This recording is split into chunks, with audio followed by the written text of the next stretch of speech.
have a look down there?" Bouchard bent forward. In digging a trench, the soldier had uncovered the ruins of an old wall. Embedded among its crumbling yellow bricks, and winking up at Bouchard like a huge black diamond, was a chunk of polished stone. It was about 2.5 feet across and 3.5 feet high. In spite of his troubles, Bouchard felt a flicker of interest, for the face of the stone seemed to be almost completely covered with a chiseled inscription. The major jumped down into the trench for a closer look. Squatting on his heels and narrowing his eyes against the sun's glare, Bouchard studied the stone with surprise. Its flat surface was divided into 3 sections, and each section was engraved with a block of writing in a different language. Across the top of the stone were 14 lines of what Bouchard recognized as hieroglyphs, the mysterious picture writing used thousands of years ago by the ancient Egyptians. Directly below the hieroglyphs were 32 lines of a script Bouchard had never seen before, and crowded across the bottom of the stone were 54 lines of Greek. Bouchard grunted and straightened up. The soldier was watching him anxiously.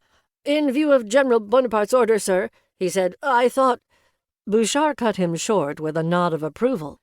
Everyone in the expeditionary force knew of Napoleon's interest in ancient Egyptian history. Bonaparte had ordered his men to report at once any old curios or works of art they might come across in the course of their duties. Well, Bouchard thought, the engraved chunk of stone was certainly ancient and undoubtedly a curio. But Napoleon was surely too hard-pressed at the moment to interest himself in an old fragment of black basalt. Still, an order was an order. With a shrug, Bouchard arranged to have the stone dug out of the ruined wall, and then reported the find to his superiors. The black basalt was sent to Alexandria, and Bouchard forgot all about it. He had no idea that he and his soldier had made one of the most exciting archaeological discoveries of all time. For the Rosetta Stone, as the chunk of basalt came to be called, turned out to be the key to the lost history of ancient Egypt. In Napoleon's day, historians knew almost nothing about Egypt, past or present. It was a land the world had all but forgotten.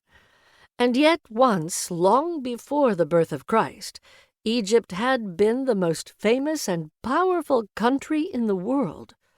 At a time in history when the ancestors of Western man still lived as semi-savages in the dense forests of England and Europe, a great civilization had existed along the banks of the river Nile.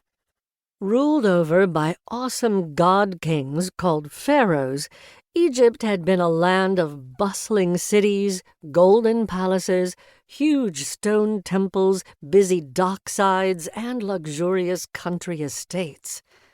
Her people had been fun-loving and light-hearted, her nobles elegant and worldly, and her gods the most powerful in all the world. This astonishing civilization had endured for more than 3,000 years, and then gradually vanished from the face of the earth. Its cities had crumbled to dust. The meaning of its writing had been lost. The story of its people, its pharaohs, and its days of greatness had been forgotten. All that historians could say with certainty was that once upon a time a great and powerful people had lived in the Nile Valley. In proof of this there was the Bible, which told of the bondage of the children of Israel to the mighty pharaohs of Egypt thousands of years ago. And there were the accounts of Greek and Roman historians, such as Herodotus, who had visited and described ancient Egypt in the days of her decline. Above all, there was the testimony of the giant, half-ruined temples and pyramids that still stood along the banks.